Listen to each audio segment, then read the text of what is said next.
জ্বর নিয়ে সবাই ঘরে ঘরে টেনশন আছে। এখন এই জ্বর হলে আমরা কি খাবো, কিভাবে কি করবো?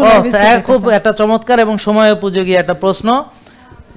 আমরা যারা জেকে লাইফস্টাইল সত্যি সত্যি ভালো করে ফলো করি, যাদের ভিটামিন ডি 90-100 আছে, যাদের হুমায়ের 1 আছে বা এরকম, তাদের জ্বরে কোনো লাভ নেই, কিচ্ছু হবে না, মানে ওই ভাইরাস এরা টিকতে পারবে না। আপনি শুধু সাপোর্টিভ হিসেবে স্পঞ্জিং করবেন, একটু লাগলে প্যারাসিটামল খাবেন, বা যদি সর্দি কাশি থাকে মন্টিলুকাস, ফেক্সোফেনাডিন অল্প দিনের জন্য লাগলে খাবেন, এমনিতেই এটা চলে যাবে, ভালো হয়ে যাবেন ইনশাল্লাহ। উনি আমাদের ফলোয়ার না, উনি আমাদের ফলোয়ার হইলে মাথা থাকবে, ব্যথা থাকবে না। আর এখন যেহেতু ফলোয়ার নাই, এখন মাথা আছে, ব্যথাও আছে।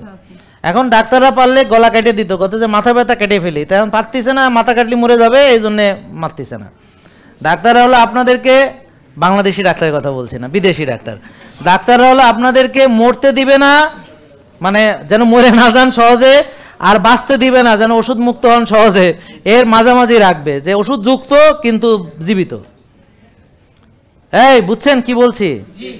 মরে যেন না যান, মানে সিরিয়াস চিকিৎসা আছে, এমার্জেন্সি গেলে সিরিয়াস ভালো চিকিৎসা আছে, আইসিইউতে ভালো চিকিৎসা আছে, সিরিয়াস চিকিৎসা আছে।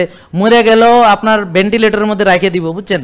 হ্যাঁ, শ্বাস নাড়াচাড়া করব, মানে ক্লিনিক্যাল ডেথ হইলেও আপনি বাঁচা রাখতে পারবেন। কিন্তু আপনি যেন সুস্থ হয়ে না যান আর যেন মরে না যান, এর মাঝামাঝি আপনি থাকবেন। আর আপনাদের উচিত হবে রোগী না হওয়া, সুস্থ হইয়া যাওয়া, রোগ থেকে বেরিয়ে যাওয়া। তাহলে ডাক্তারের নাগাল থেকে আপনি বেরিয়ে গেলেন, একটা খাবার চলে গেল। মরে গেলে ও ডাক্তার দেখাবে না, ওষুধও খাবে না, পরীক্ষাও করাবে না, মরে গেলে।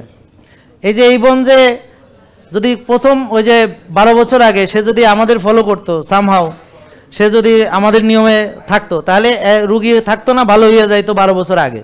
তাহলে এই 12 বছর ডাক্তারকে ভিজিট দিত না, আমাদের অনেক ক্ষতি হয়ে যাইতো। টেস্ট করাইতো না, আমাদের অনেক ক্ষতি হয়ে যাইতো। ওষুধ কিনতো না, আমাদের অনেক ক্ষতি হয়ে যাইতো। এই ক্ষতির হাত থেকে বাঁচাইছে বোন।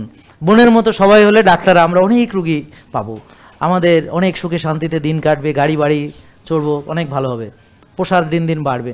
এখন ওরা যদি কেউ রুগী না থাকে, তো রুগী না পেলে মাসি মারবো। জেকে লাইফস্টাইল, ওষুধ মুক্ত সুস্থ জীবন।